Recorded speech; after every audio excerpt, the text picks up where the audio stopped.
To international observers, South Africa looks like a functioning state. It holds regular elections, maintains a free press, and technically allows power to change hands. But below that administrative surface, the physical and economic reality is quietly collapsing. Look at this matrix plotting democratic appearance against actual institutional capacity.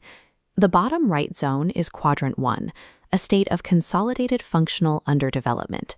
Previously, we saw the United Kingdom slowly drifting toward this zone. South Africa has already completed that journey. Having a ballot box and a constitution does not guarantee a nation's survival. Those formal structures often remain perfectly intact long after a society loses the actual capacity to course correct. This diagram maps out the explicit institutional architecture of post-apartheid South Africa, known as the transformation equation. The system pulls in two primary inputs: the political legitimacy provided by parliamentary democracy and the capital flowing in from globalization. But instead of channeling those resources into national growth, they run through a mechanism called Black Economic Empowerment, or BEE. In practice, this policy functions as a set of gears that captures wealth and distributes it to a narrow political elite. The result is a dual reality. On the outside, the country projects the appearance of historical transformation. On the inside, the core structural substance of the economy is heavily degraded. This chart tracks manufacturing as a percentage of GDP since 1990. Notice the red line. Over 25 years, South Africa's industrial base plummeted from 25% down to 11%. During that exact same historical window, countries like South Korea and China actively expanded their industrial capacity and lifted millions out of poverty. South Africa did not accidentally lose its factories.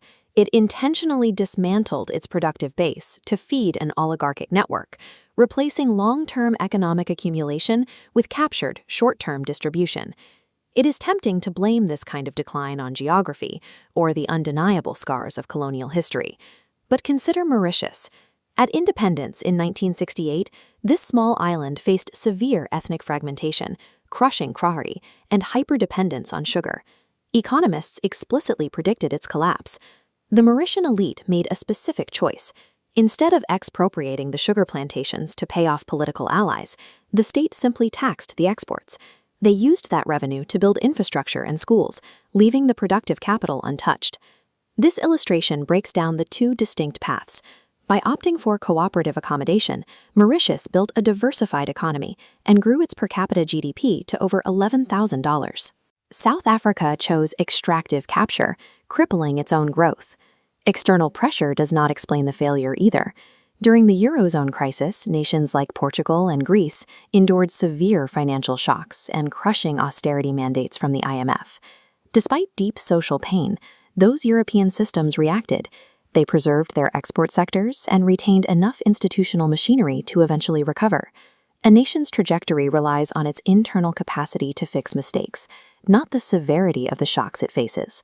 South Africa is trapped in functional underdevelopment because its system refuses to correct course, even under significantly less pressure than Portugal or Greece faced. Today, the architects of this system recognize the decay. Thabo Mbeki recently issued stark warnings about the strategic hollowing out of the South African state. The public response to his speech reveals a fatal systemic flaw we call a Popperian failure. Citizens and politicians alike know exactly what is broken, but the institutional levers required to enact reforms have been neutralized. A nation can survive in this zombie state for decades. For the political elite, the configuration remains highly profitable, simply pushing the immense costs of mass unemployment onto the population. This side-by-side comparison highlights the connection between London and Pretoria. South Africa is not a uniquely African anomaly. It is the exact structural end state of the trajectory the United Kingdom is currently testing. A modern democracy can perfectly diagnose its own ruin, while its mechanisms of self-correction quietly die. But what happens when a country enters this kind of paralysis without ever having built a strong institutional foundation in the first place? That is exactly what we'll explore next.